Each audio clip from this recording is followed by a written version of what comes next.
Alite honeybee farm, and today we have some demonstration to show the world on new technology which Mr. Alite has come out with in order to augment the beekeeping industry in the country and help to increase the yields and also the productivity.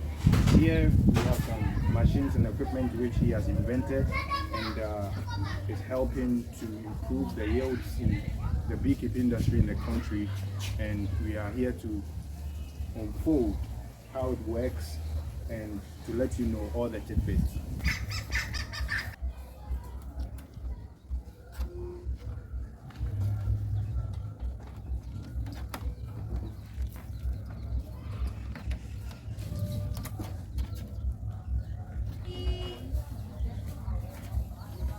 So you place it into the extractor. This extractor has two principles. Normally the frames or landstraw frame are put the width side anchors, but this one is a different innovation because of the way the top bar is. So that one is placed according to the way you pick it from the hive, and then when you spin, the honey will come out.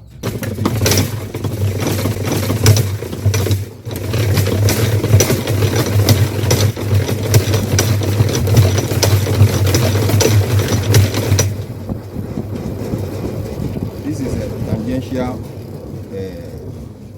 form of extractor, and normally it is the side closer to the container that ejects the honey. So you have to pick it and turn it the other way around, so that one too we will be able to spin the other side.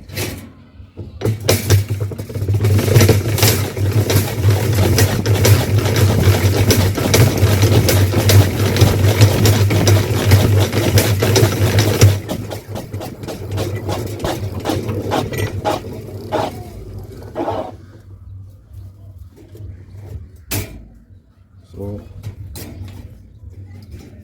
virtually we have removed the honey from it,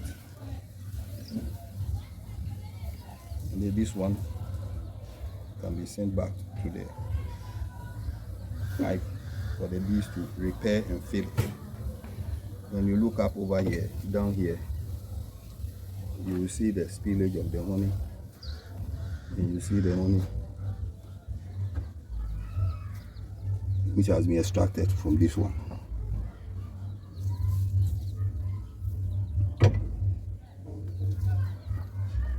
Wow, that is very impressive. This is a state of the art, and this is a low-cost technology to help the beekeeping industry in the country. And as you can see, there's an equipment which is manufactured here, engineered here in the country, and the inventor is Mr. Alite here, who is doing the demonstration for us to see. But Mr. Alite, how is this equipment going to help the beekeeping industry in the country? How is it going to help for beekeepers or bee farmers to make more money and also to improve their livelihood? Well, the extractor is already in the system, but for you to use the extractor with our type of beekeeping, the top bar hive system, you need this structure, this feature that I've created, so that you'll be able to harvest without destroying the home. And when that is done, we'll be able to get over 100% the yield we are getting. Currently, standard hive, averagely you get 25 kilos of honey a year, and we harvest only twice. But when we have this one, we shall be able to harvest many times, so the yield will increase, and the beekeepers are going to make the money. They will get their investment very early. That's great. So here you talked briefly about the honeycomb extraction, and you said that we would need to keep the honeycomb, because if we don't keep the honeycomb and we chop it into pieces, it's going to take a longer time for us to get honey. And the farmers are going to lose money, because if they don't have a device like this and they go and harvest their honey from the honeycomb, they are going to destroy the honeycomb, and we won't be able to replace it in order to make more returns from it. I want you to explain that further, if you can. Normally, in our type of beekeeping in Africa, the combs are chopped. We chop them into pieces, cut them into pieces, and either press or we drain them. Now, when you do that, the bees have to reform these things again, and it takes them a long time. Research shows that for a kilo of the comb to be formed, the bees have to consume 7 to 9 kilograms of honey, especially the young bees, and they will secrete the combs, the wax from their glands along their chest, the thorax area. They will secrete it,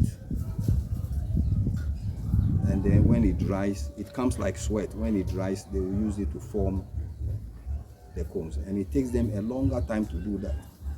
So sorry, we have to if you and before a kilogram of honey is produced, research also shows that if you have a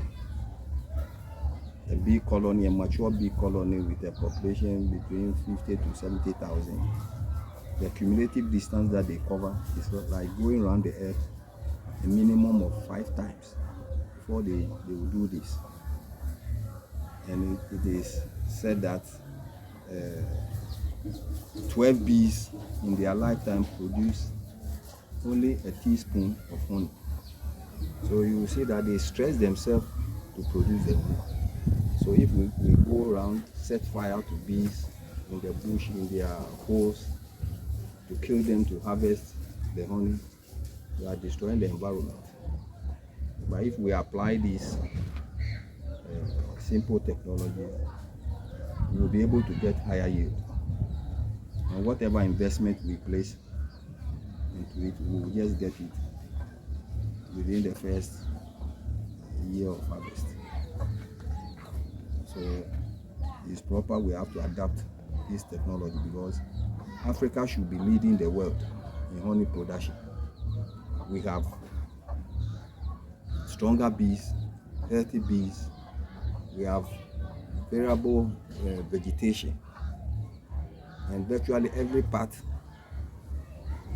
of Ghana and maybe Africa, we can do beekeeping. But because we have not taken it as business, we who should be leading are now net importers. And this thing can be used to generate job easily, because it will take 3 to 7 days to teach somebody. Even if you are illiterate, you can be trained. And when you set the beehives and we are able to capture bees, business has started, because you are not going to do the production. You really have to plant trees and shrubs and herbs that will provide flowers that the bees like, and you are good to go. Wow. So we are going to help to create more jobs if we adapt to simple technology, because if we don't include technology in our beekeeping industry in the country, we are going to suffer losses, because we cannot produce in abundance. And when we are not producing in abundance, we are going to be net exporters rather than importers, or net importers rather than exporters of honey. And we need more honey to help the agri sector in the country, because we have known that honey is one of the highest contributing factors to GDPs of developed countries. So as a developing country as we are, and we want to create more jobs for younger people, we also want to improve the standard of living of the average farmer. We need to incorporate technology in our beekeeping and also in our farming. Do we have other devices that we probably would want to demonstrate in order for our viewers to also take notice of? Yes, in the bee, in beekeeping, in the beehive, the bees don't like air to enter at places that they don't want. Virtually, it is the entrance where they pass into their hive. That is where they want light to pass and air. If there are other places that are open, they will collect what we call propolis. Propolis is a resinous material collected from plants. You know, when you scrape the bark of trees, you see the juice that comes, and it will become semi-solid. The bees, those are the protective mechanism of plants and trees. So the bees will go in there to collect these things to fill the holes in their hive. They even use it as doormat because it is antiviral, antibacterial, antifungal. But it is said that it is the medicine for the 21st century. And people have even researched that COVID can be cured from propolis. Now, in harvesting propolis, you have to artificially create a space for the bees to fill with the propolis. So what we did was we took the standard size of a top bar. Top bar is the pieces of wood that are placed on the hive for the bees to form the comb. So normally it's 3.2 centimeters width. The length is 48 centimeters. So we took two of them, that is 6.4. Then we created a space and put a mesh. This one is propolis mesh. So when you place this one on the hive and the covering that we place on the hive, you lift it. Light will enter over here.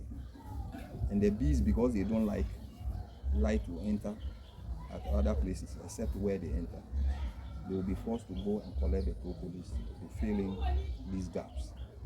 And when they fill in these gaps, you just pick them, place the green plastic, which is filled with the propolis, in a deep freezer for 24 hours. It will become brittle, and then you flex it, and it will drop. If you have a kilo of it, if you manage to get a kilo, you can put a kilo in 1 liter of alcohol, like our people will say bitters. The alcohol will extract the chemicals. There are so many chemicals in the propolis, so the alcohol will extract it. After about 3 weeks, you will be shaking. Then when it is done, in the morning you can take 8 drops. In the evening you can take 8 drops. And propolis contains antioxidants, so it will mob up radicals in your body that will prevent and manage cancerous cells and the rest. So it is used to do many things for treatment of wounds and the rest. In dental care is used. But in Africa and Ghana, we have not been harvesting. Normally, when we put the top bars on the hive, like if your fingers, you see that definitely there are spaces in between, so the bees will feel it. So what we have been doing, we have been scraping from the pieces of the top bars. But when you scrape, some of the pieces of wood enters. And if you want to sell it commercially and use it for medicine, they will be looking at all these things. So they will not give you a good price. But if it's harvested on the mesh, the standard mesh, then we can get good market. Great. So now we are talking about propolis, and the average farmer in Ghana throws all of this away, and this is money. So you go through a labor-stricken procedure of harvesting honey, from the comb. And when you do, you throw the propolis away, something that can be used by the chemist and the pharmacist to make additional substances to help treat diseases. So people just discard and throw this away. But your device and equipment here can harvest the propolis in order for the average farmer to make more money. Now, the other thing that I'm working on it, this top bars, the size is 3.2, and most of the machines at the sawmills are not well standardized. They are not able to produce exactly the 3.2, and there's a mathematical reasons why the bees have it 3.2. If you put two top bars together, the thickness of the comb is 1 inch. Another one here is 1 inch. The space in between them is 7 mm. We call it bee space. That is where the bees work. And because there are two combs, one, they face themselves back to back, whilst one is facing the comb over here. The other one is facing the comb working. Now, if you don't have the dimensions are not right, you end up sometimes getting the comb in the middle.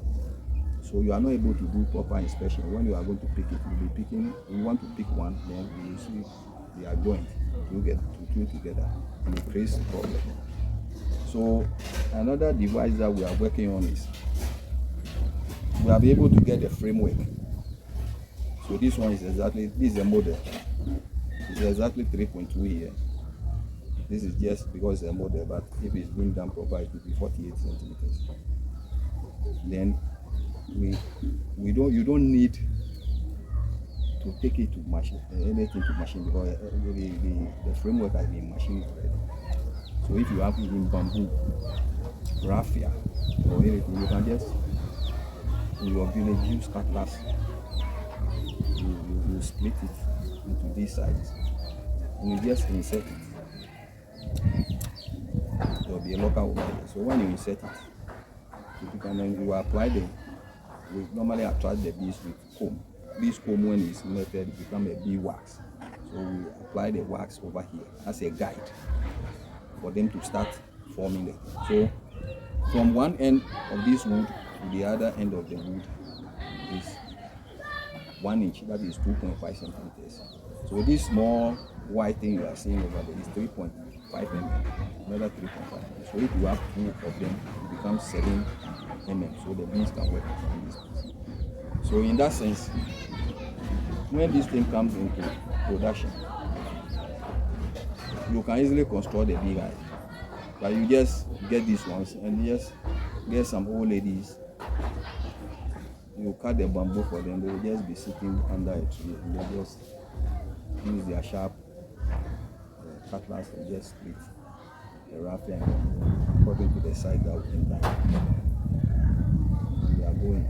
So we don't need to fell a tree to produce copper. The branches of trees can be used. Raffia can be used. Bamboo can be used. And other shoots of, let's say, neem. When you are going to Somanya area, they have neem shooting out that they use for firewood. And just insert it into the system.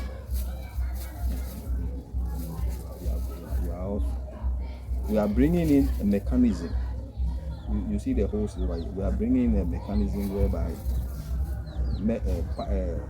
metal strips will be inserted so that the bees will form the comb around it. So that when we are moving the combs, we are moving the beehive, the combs will not break. And that will help in pollination. It will be easy. But currently, we cannot move our beehives because when you move, they will break. And when the combs break, the bees become agitated. They know they are being disturbed. They will swarm because the African bees are easily agitated.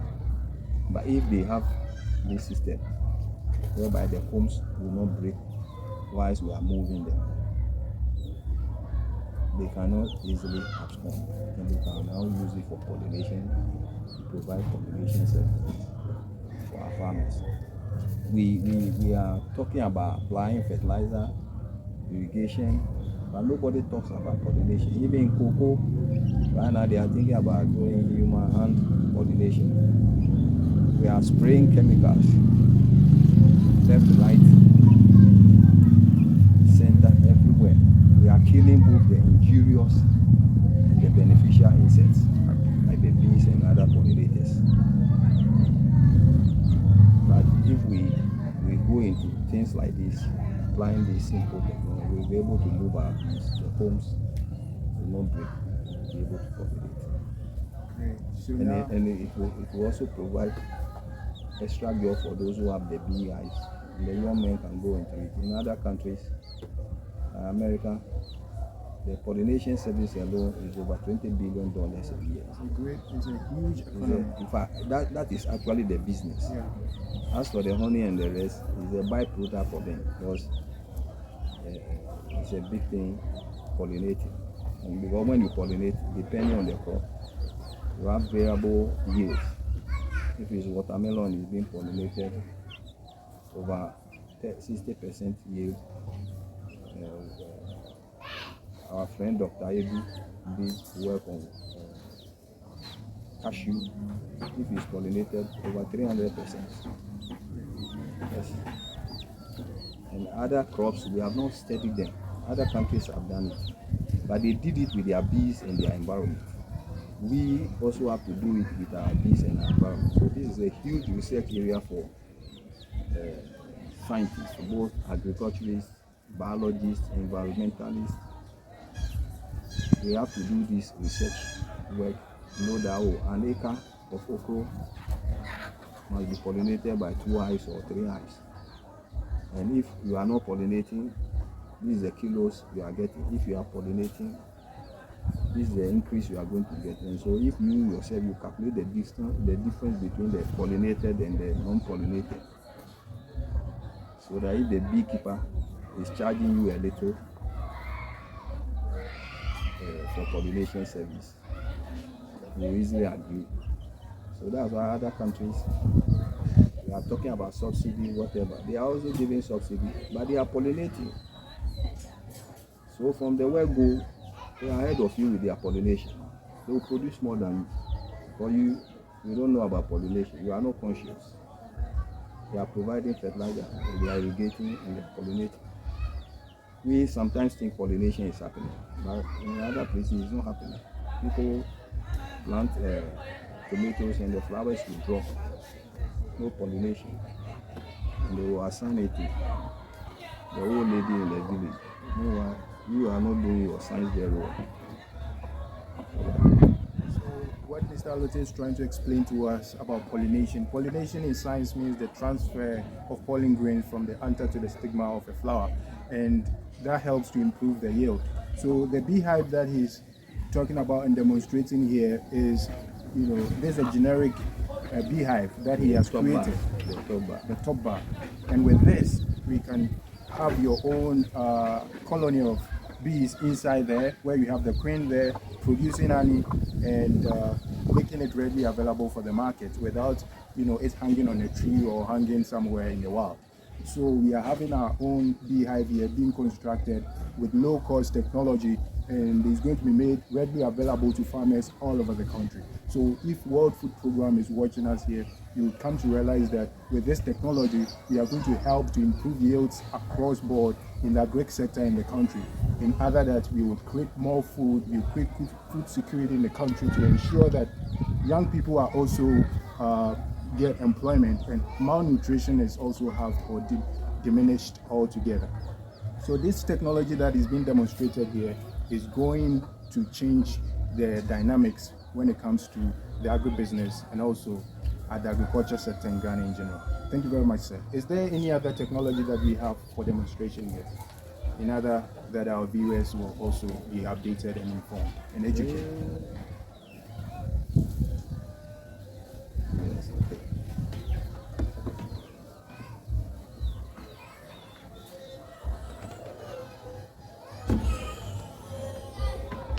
Let me say, this is the top bar developed by the Greeks 340 years ago, 68. Then 240 years ago, a Methodist pastor, L.L. Langstroth, developed this one. And normally, when you have it like this, we'll put in what we call foundation comb. This is foundation comb. This is the wax from the comb, and they have embossed the designs of the comb on it. So this thing is placed over here, and the bees will build upon it. So it's like foundation, they will build upon it. And that one is inserted in the extractor, and similar to what we have done, so that we can extract the honey without destroying the comb. Now, somebody I met, this one was developed in Denmark. They have it this way, so they place the foundation comb over here. But I also improvise something. This is a mesh, and this is a foundation comb. You can just see. Now, when we place it into the hive, the bees started forming. They were sticking the mesh to the comb. I have removed bees from many places, in ceilings. Even yesterday, we were doing one along the splinters, and there were these air-conditioned pipes and cables all over, and that is where the bees have done it. And they were forming the combs across the wires. So when they are moving and they get to the wire, they will form the combs around it. They were comfortable. So with that principle that I've seen them doing, we place this mesh there, and they have formed it around it. You can see they have covered it, but they started putting honey into it. Now, if we allow them to fill this thing, you may not see a frame like this, but this one is internal, and it will act similarly like this one, but this is a cheaper version. So this will, if you apply this principle, and you apply the principle of the instructor, we are going to match and even bypass those who are ahead of us, those who are ahead of Africa. It's the same problem. The same. That is awesome. But this is a very simplified version. We have a complex version that, if it's done in plastic, because now it's a prototype, and if it's done in plastic, it will be cheaper. Food grade plastic, it will be cheaper, and it can easily be given out, and it will serve the same purpose. So as you can see, these are prototypes being demonstrated, and we will go to the design stages and get the product in the market. So as we are here, we have really learned so much about beekeeping, and we would also learn how young people can get into the beekeeping industry, and how it's going to help to give them the kind of comfort, the kind of life that they want to live. Whether beekeeping itself is something that we can have millionaires out of in the country. And I know with Israel and several other countries, we have people making billions and millions from beekeeping alone. And I know as we are here in the country, African bees, we say, are strong, they produce more honey, and we have a billion-dollar industry that we can pitch in order to make so much. Young people need to come to learn about beekeeping, and they will have a sustainable life in the country. Thank you very much, sir. Maybe I have to show you the last one. Okay, so we have a last demonstration here.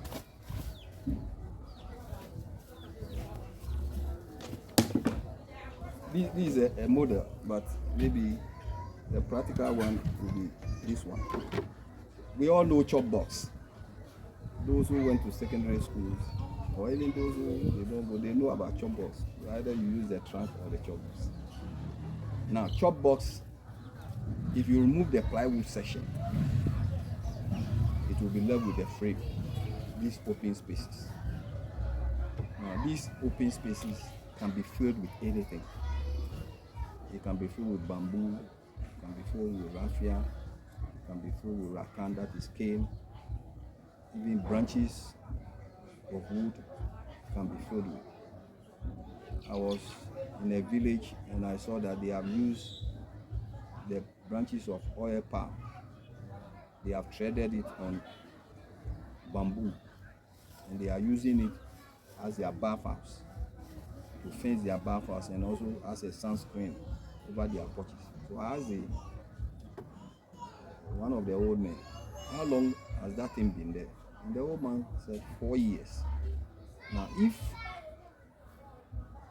the branches of oil palm can be used for fencing and it can last for 4 years, exposed to sun and rain, seasonal sun, rain, and daily bathing with soap, and it can last 4 years.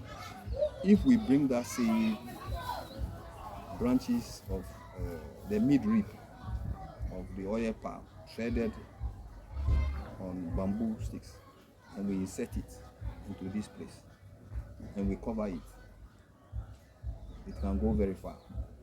So actually we don't need to depend on wood too much. You and I, we all know that wood is becoming expensive by the day. And Ethiopia, who leads Africa in honey production, as of 2010, they have about 10 million beehives. 90% is made up of cylindrical basket. That some of them our villagers have been using for catching fish. But theirs is cylindrical, and they covered it with grass, and they hang them on trees, and they are making money.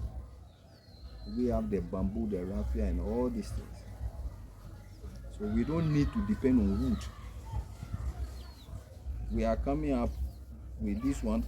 The framework can be wood, it can be metal, it can be plastic. For fire-prone areas, if you have the plastic one, you can use floor tiles or bent clay bricks over there, because in the north like this, many years ago, even currently, they use the pot. Our pots that have been the clay pots, they use it for beekeeping, and because the clay pots have gone through fire, when other fire is coming, they will be able to withstand it. The same thing floor tiles, so that when there is fire or there are wildfires over there, at least your investment is protected. So these are our innovations, and we have them. This one here that you can easily remove. We can remove it and insert. And normally, when the hive is in service, when there are bees inside, you can still remove the parts. Assuming any of them is spoiled, you can still remove it because you know the dimensions. So you do it in the house. You come and just remove and insert. So that duty of labor cost things will be reduced. So people would rather go into the cutting of the branches and the bamboo and the raffia. We are not going to use any expense. Even your own old clothes, if you frame it, if you have a ceiling button and you frame it and you insert it, you can use it. Even cardboard and thin aluminium sheet can be placed over there, because I have removed bees from key soap box before. So if you don't have money, and you can insert those things there, so far as the top is covered and rain doesn't get you, at least you will get what my people will say, some local fuel to start with. So it's not a business that is very expensive to enter.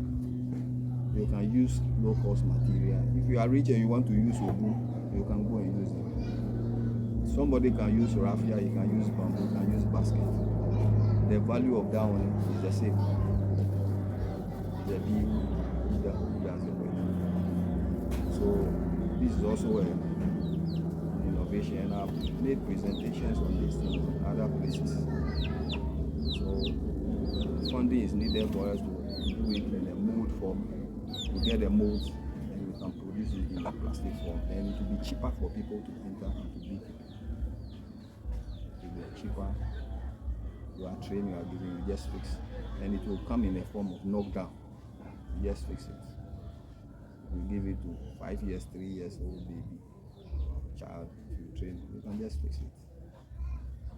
So it is not going to be stressful using this. So Mr. Alote is trying to demonstrate to us that we can have beehives being constructed and made available for people to start their bee farming anywhere around the country. This is a Chabos demonstration, as you can see here, but this is just a prototype. It's going to go through the various design phases in order for us to have something that is more portable and usable for people around the country. But this is the demonstration, this is the idea, and we want people to get into beekeeping. And one of the various things that people would want to shy away from when it comes to beekeeping is that they think getting the bigger hive or getting the actual mechanism to keep the bees is something that they cannot cope with. But here is the case. Mr. Alote is trying to demonstrate to you that it's portable. It's going to be something that you can carry. You can take it along. You can put it, at your backyard or wherever you are, whichever farm that you have around to start your bee farming. So this is going to encourage young people to get into the bee keeping industry and help to generate more revenue for the country at large. Thank you very much for this eye-opening demonstration, and I believe the younger people out there are more encouraged, are more enthused to lace their boots to start to venture into bee farming. And also the donors and the benefactors out there, World Food Program, you have to look here in this direction in order for us to design, to build this technology, make it available for this country to thrive, because we need food security in this country. Thank you very much. This is Agribusiness 233, and we will come to you yet again with another edition which will blow your mind. Stay tuned in. Thank you.